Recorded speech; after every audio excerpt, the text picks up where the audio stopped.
Is going on, people? So in today's video, you are about to learn about my Dallas episode. That's what I should title this one, Dallas episode. I want to thank all the folks who have been watching thus far. A couple likes, a couple views. The first one was, I was shocked at the first video I did that I got over 100 views. That was surprising to me. It was surprising to me. However, so now I've made the transition from Dallas to turn right on Katy Freeway. Dallas to made the transition. God, my brain is not working right now. Why? I made the transition now from Louisiana to Dallas. So now we're in Dallas. Met with Chris, talk. He said, hey, come on over, boom, boom, boom. All right. So came home that week, stayed home, and then got my car that Monday morning, and I made my way to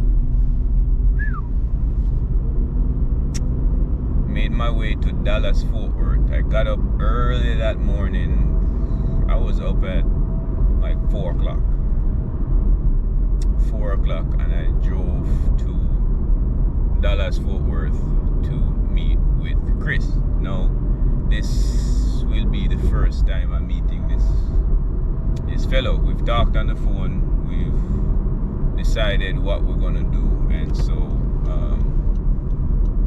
I got my car, drove that 4-hour drive up to Dallas Fort Worth, and then it all began there. So now we got there. I think the first week I stayed with him and his girlfriend. They weren't married at that time. They weren't married, but I stayed with them I stayed with them for the first week. After which I got a hotel, get one of them extended stay place. I was now back in the hotel scene where I was spending $280. Holy mackerel, I'm about to get on this Bunker Hill frontage road. I should have stayed over there. I'm in the wrong lane. But anyway, so we stayed there, and then made the transition to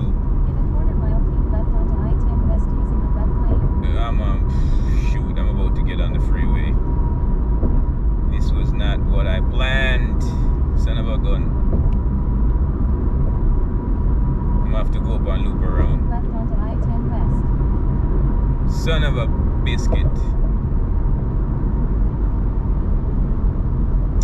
Aye.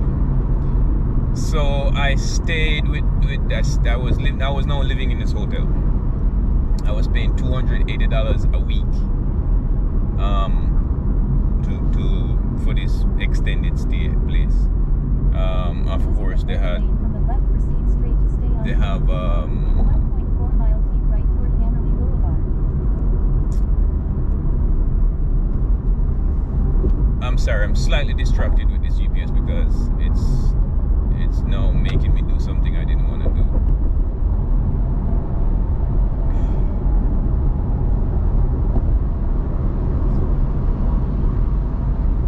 So I'm staying at this extended stay hotel. I keep repeating that. I'm sorry, just bear with me, please.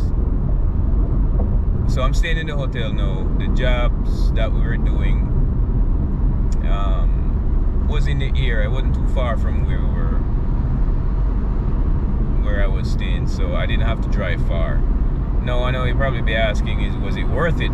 Because now you are staying in this hotel, you're forking out all this money to stay at this hotel. And so it was, because trust me, I was being compensated handsomely for what I was doing. And so money was being put away. You know, I would send because I was coming home on the weekends as well.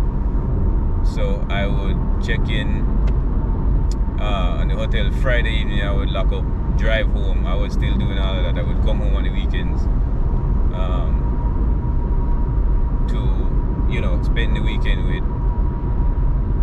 with my girlfriend, with my fiance, because at this point we were not married yet. No, actually, no, we weren't married yet, because this was 2019. We were engaged. We got married 2020. 2020 is when we got married. And so I would still drive home on the weekends, Fridays, because he was an Adventist, which was a plus. So that means we weren't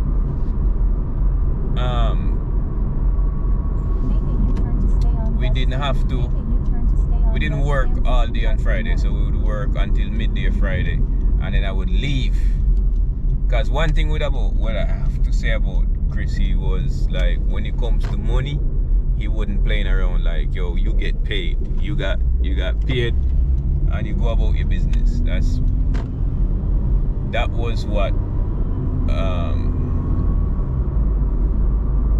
that was what it was about. Like, you don't mess with the money. You get paid and so forth. So that's what was going on with Chris, because he was making sure that we all getting paid. So Friday I would cut out Friday at midday. Friday at midday we stop all work. Like, it doesn't matter where we are, all work cease on Friday at 12 o'clock.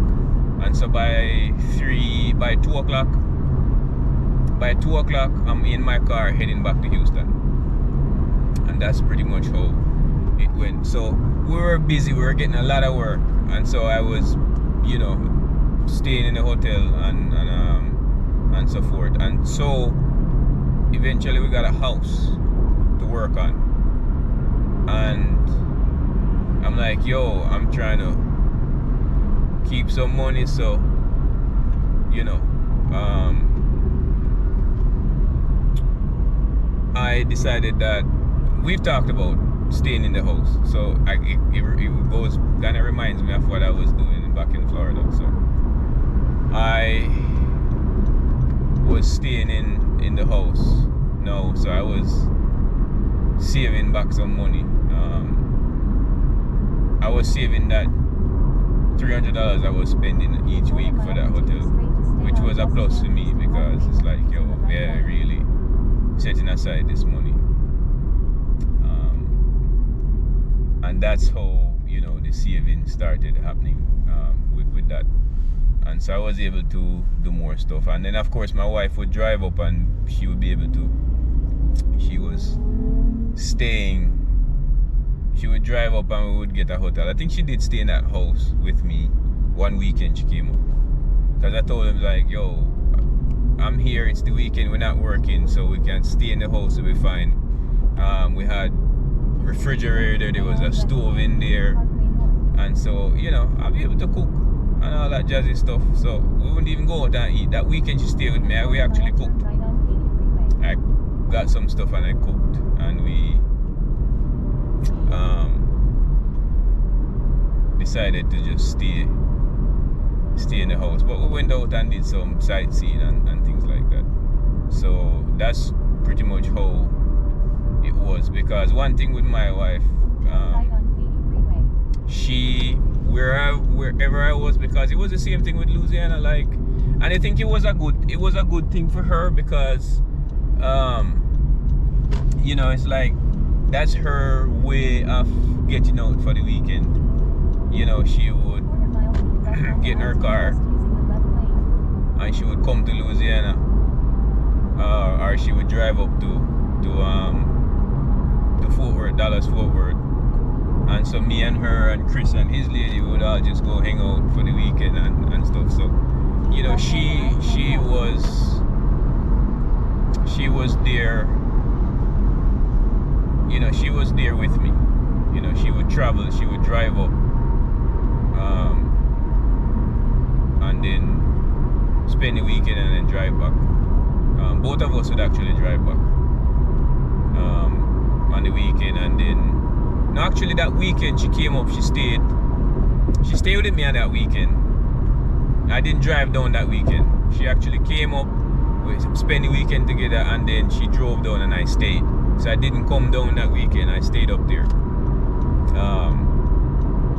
And I think she came up there twice, because I was up there. I was working with Chris for close to 2 years. But so let me get to the meat of the matter. Is because I know that's what you're here. I don't just keep talking, but I'm going to get into the meat of the matter. So working with Chris, we started getting real busy, to the point where he said to me, "Hey, do you know of anyone who wouldn't mind working? Do you know if anybody you can reach out to for that?" And I say, yeah. So there is this one guy who I used to work with when I was in Louisiana. So I called the guy and I say, "Hey, we got some work going on up here. You wanna come up and work with us?" And he was like, "Yeah, no problem." So it was like, all right, cool. So one weekend we organized. So on the weekend that I came down, he came up from Louisiana and I picked him up that morning, and then we both drove back to Dallas Fort Worth. And so now here we are, 3 of us working. Things are good, like I said, man. We were getting money, was good, everything. Like there was no issue at all.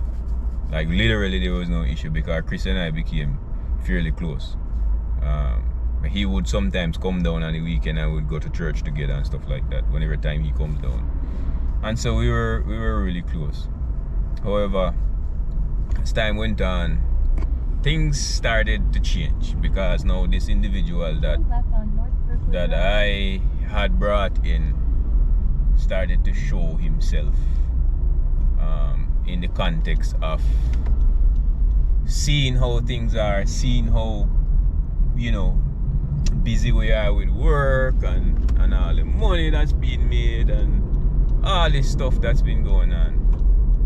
And so it's like he made a decision that it's like, yeah man, he want to take over, he want to take charge. He wants to know, because I was Chris's foreman. Like I was his go-to guy. You know, he would take off for the day sometimes and I would be just there doing what I'm doing. So you know, that's pretty much how things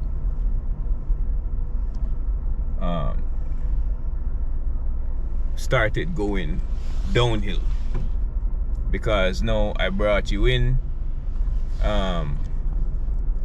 You know, you met this guy and suddenly you feel as though you should be the one to take charge, to take over. And so I had a problem with that. I had a problem with that, because it's like I introduce you to this guy and you're trying to make it seem as if you're so much better than me in what we do, to the point where you want to take complete charge. You want to take over, completely take over. And so it happened. Actually, it ended up happening where Chris started to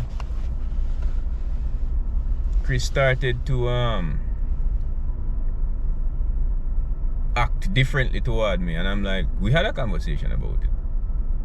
I'm like, bro, what's the deal with you and this guy?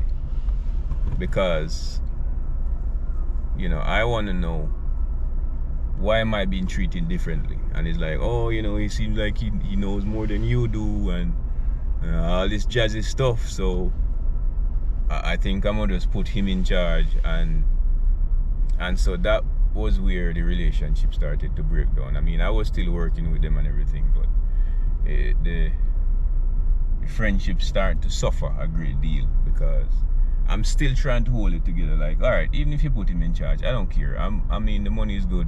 I'm not going to let that stop me. If you think that I am not competent enough, even though you and I have been working for a while together, so for you now to basically say, hey, this is it, you want someone else to take charge, it's your business. You have the right to do it if you want. So I'm not going to go back and forth with you.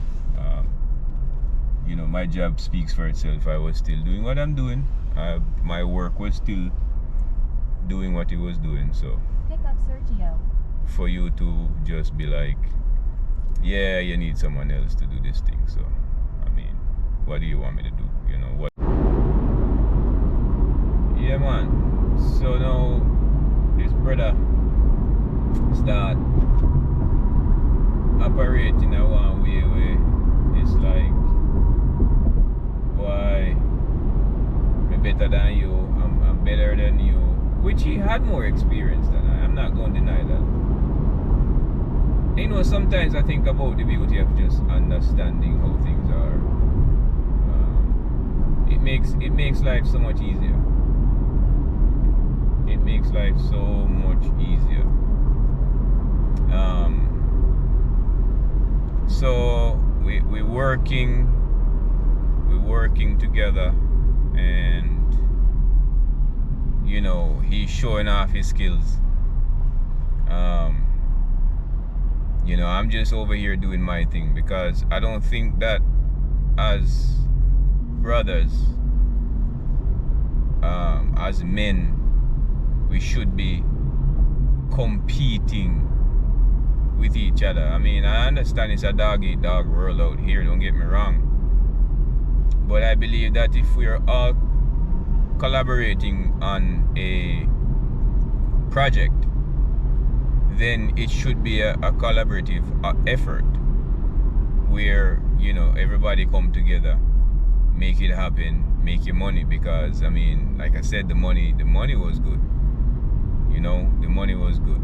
So why do we need to compete? Of course, if you're the foreman on the job site, you're gonna make a little more. You're gonna make more money. You're gonna make more money as the foreman on the job site. So what's and so to me, because I didn't give any pushback, because again, it's not my business. It's not my business. And even though I felt as though my actions somewhat warranted what happened, right? Because I'm out there and I'm doing. The thing is, here's one thing I don't do, right? I don't beat on myself.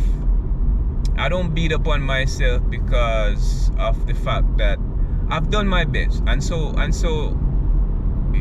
the thing that one of the things that I've always looked at is that when you do your best, don't feel bad, because you simply did your best. And so for me, that's what it was. And so for me to say I felt like my actions warranted me losing that position of being his second in command, it's just me just kind of thinking, well, where did I go wrong? What could I have done differently that would have caused this situation to be better for myself. But at the same time, you know, this man, he's got more skills than I do. And so what I can't, if you got more skills than me and you're showing yourself up in that manner, and then Chris is saying, yeah, well, he's got more skills than you. And so what ended up happening is one day he said he's got this project and he wants the guy, we call him, I'm gonna give him a name, we call him Levy, right? Levy wanted to, he said that he and Levy is gonna work on this project together. No, all of us gonna work on the project. However, he's gonna put Levy as the lead guy on the project. And I looked at both of them like, okay, it's no big deal because we're all doing the same thing. So if you put him as the lead guy on this project with the knowledge that he has, why do I want to challenge that? Why do I want to fight that? You know what I mean? Why do I don't need to do that. I don't need to do that. So as time went on and we're doing these projects, of course, now the fact that he got the opportunity to be the lead guy on this project was like, it's like, ooh, yeah, I get to flex my muscles. And so I thank God because of the discernment that I've had, because I'm able to see that this is what he was doing. So now my mind is saying, you need to start preparing for what is to come, because sooner or later you may eventually lose your job. Not because you've done anything wrong, but because the personalities that they have are similar.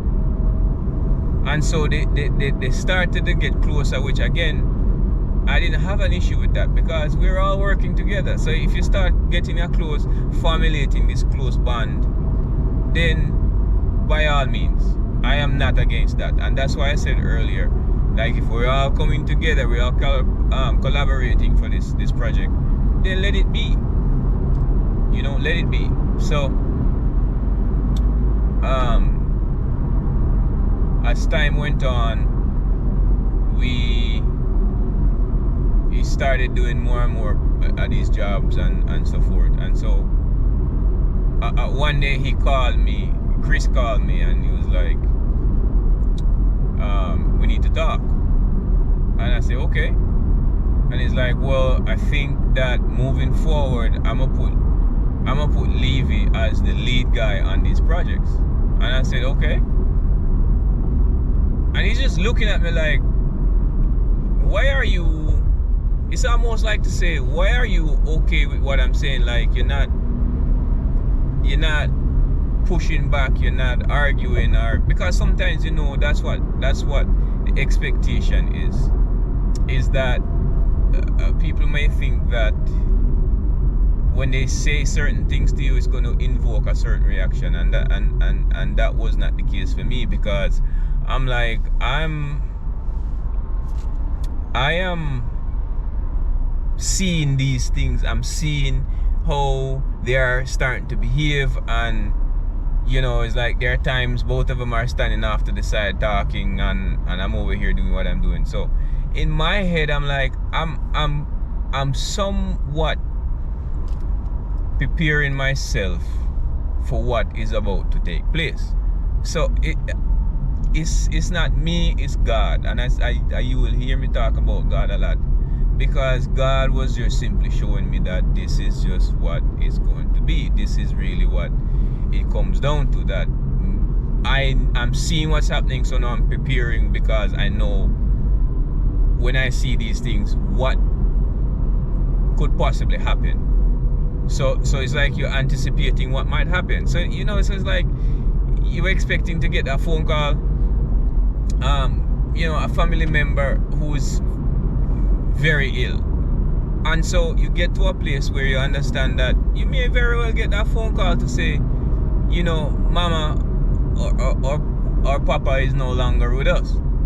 So that's where I was with the things that I was seeing.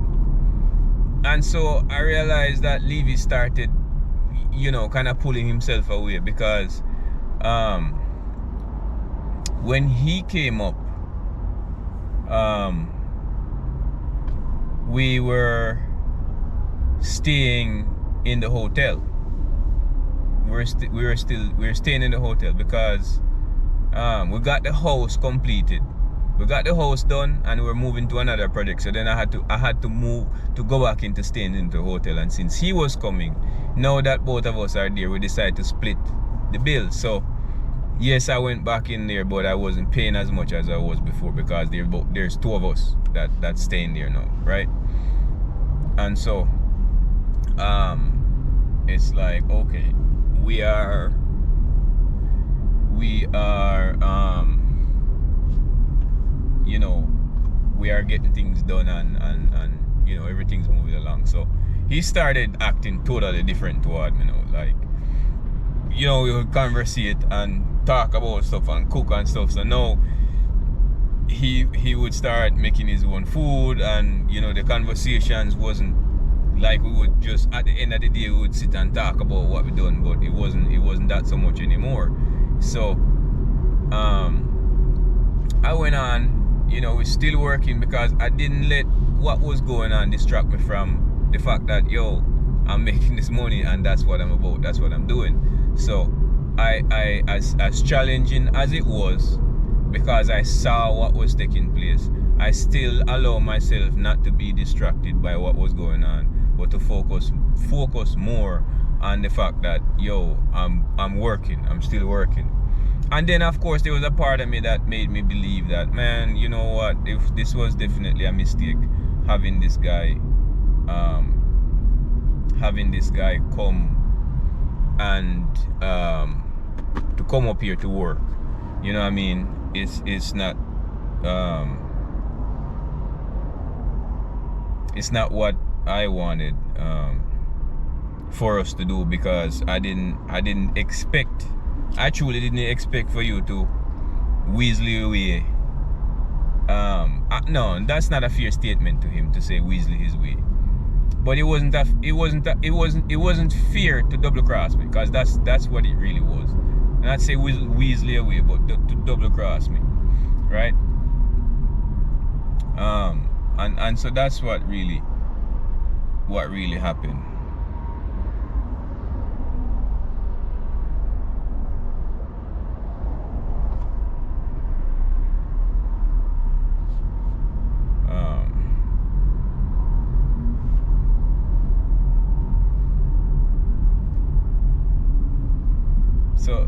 So that's really how that really happened. And so give me a second, let me send this.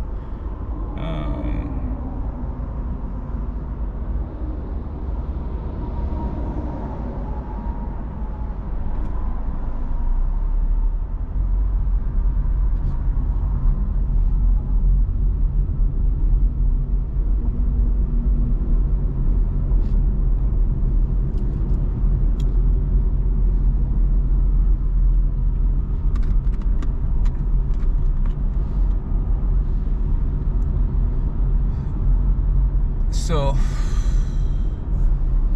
that's how all this mess started. But so then the straw that broke the camel back was when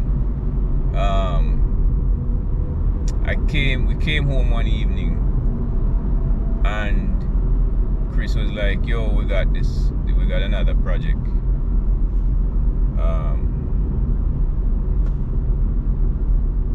We got another project, to do. However,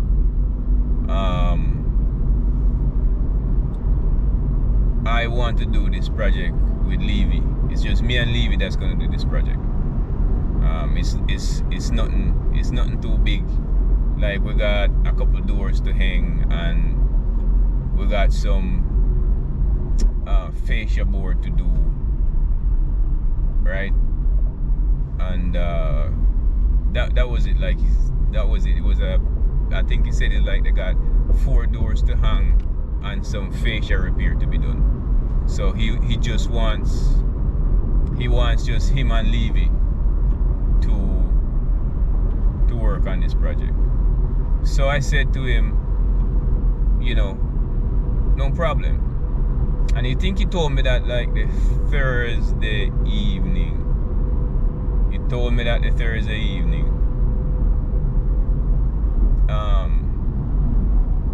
And so I said, you know what, no problem.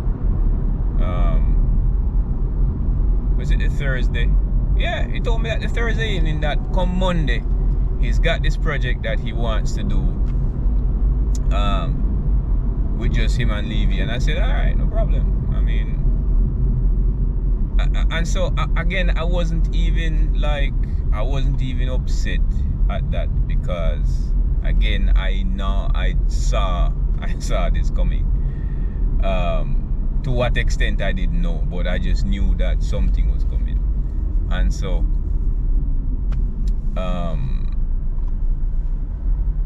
I said, okay, no problem. So then Friday he came. Did we work Friday?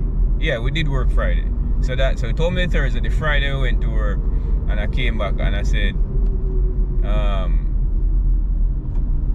all right, no problem. So Monday morning we got up. We got up Monday morning, and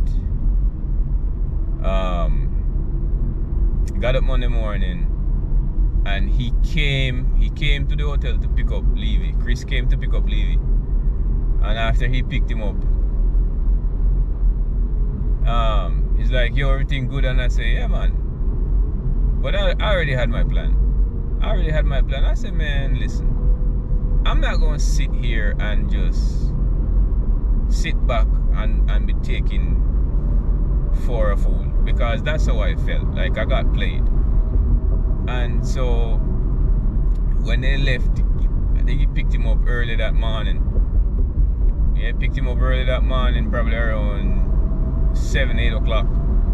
And as soon as they left, I laid in bed for like another hour, and I got up and I packed everything that I had in that hotel room. Everything. And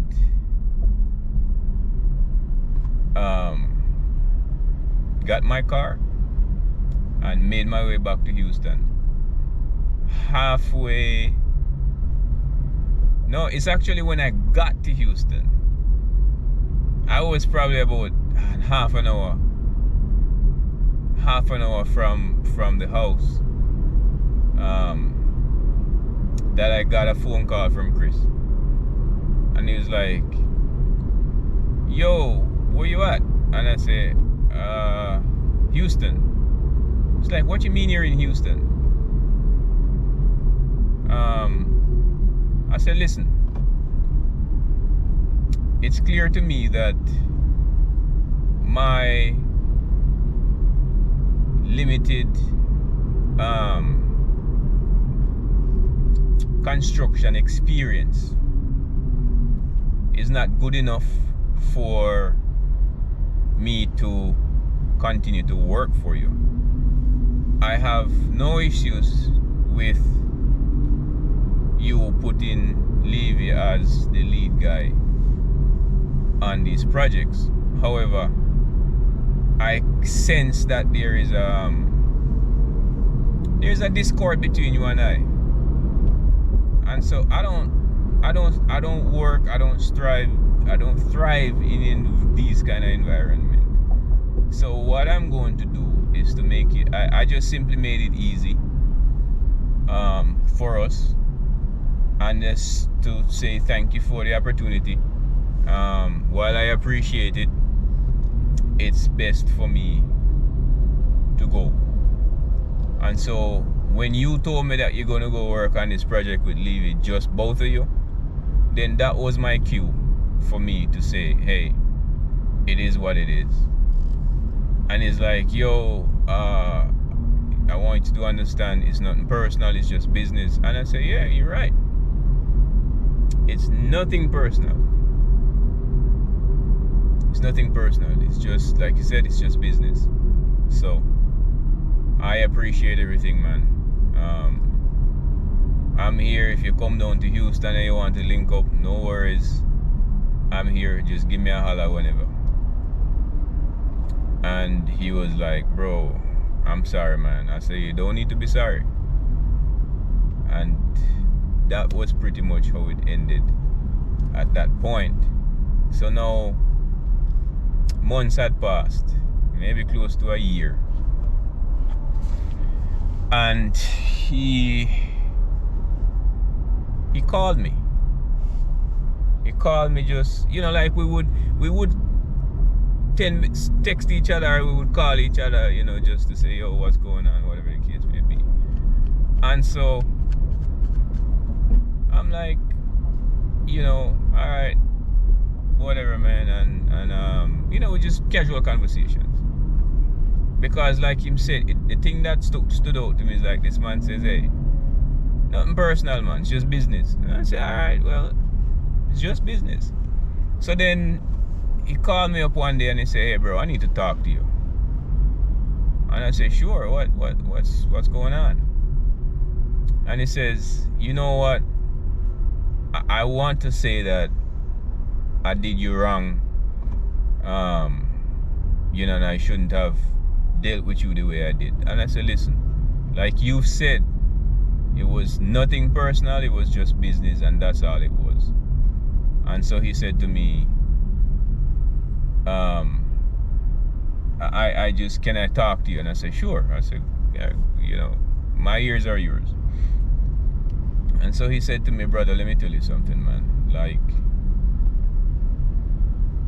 he had to leave town. He had to leave town for a couple of days because he had some business he had to tend to. And so he had this project.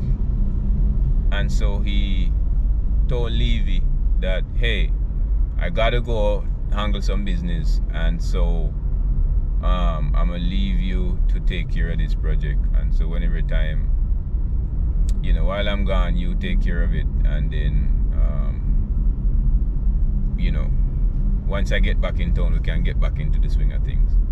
It's like, alright, cool. So then he left Levy, went on his business, to take care of his business. When he gets back, he found out that Levy did not do as he was instructed. So he ended up losing a lot of money on that project that they were working on. And so that displeased him a lot. And so I was like, well, I'm sorry to hear all of that. But then he started giving me some more stories, which I won't get into, about things that happened between him and Levy. And I kind of asked him, I was like, why are you telling me all of this stuff? Like, this is kind of like no concern of mine, but why is it that I'm hearing all of this? And he was just like, because I know for a fact that you would never do such a thing to me. And the fact that I allowed myself to gently push you away to the point where you had to leave was messy of me, and I shouldn't have done that. And so I appreciate the brother for doing that. I really do, because you don't have a lot of people who would call you up and go, hey, this is like this is crazy, I apologizing for knowing the fact that you messed up. It's not something that a lot of people would do. So I had to say I appreciate him for what he did. And so, of course, when I showed up to the house, my wife was like, "Oh no, what happened?" And of course, I told her. And she's like, "Well, I guess it is what it is." And I'm like, "Yeah, that's just it." So, no, time had passed. I think I want to say a year go by here and there, because, and I'm not going to hold against the man. Like I said, a little hello.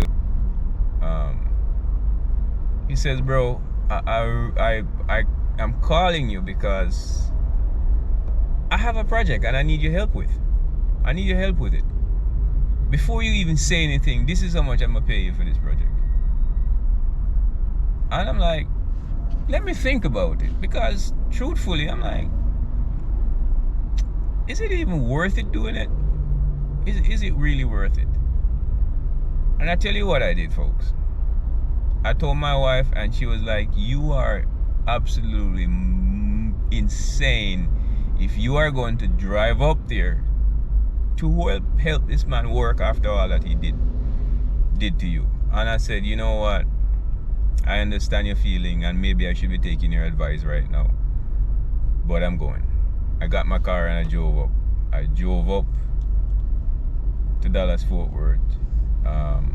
I want to say I spent probably 3 months. Yeah, probably spent like 3 months working. 3 months working with him. When the project was over, I came back home, and that pretty much was it. That was it as far as we're working with Chris is concerned. And that's pretty much the end of the chapter of Dallas Fort Worth. And so I ended up coming back home, and then I had started a whole new chapter all over again. But yeah, so that's pretty much how the chapter of Dallas Fort Worth went. So until next time, peace, love, God bless every one of y'all.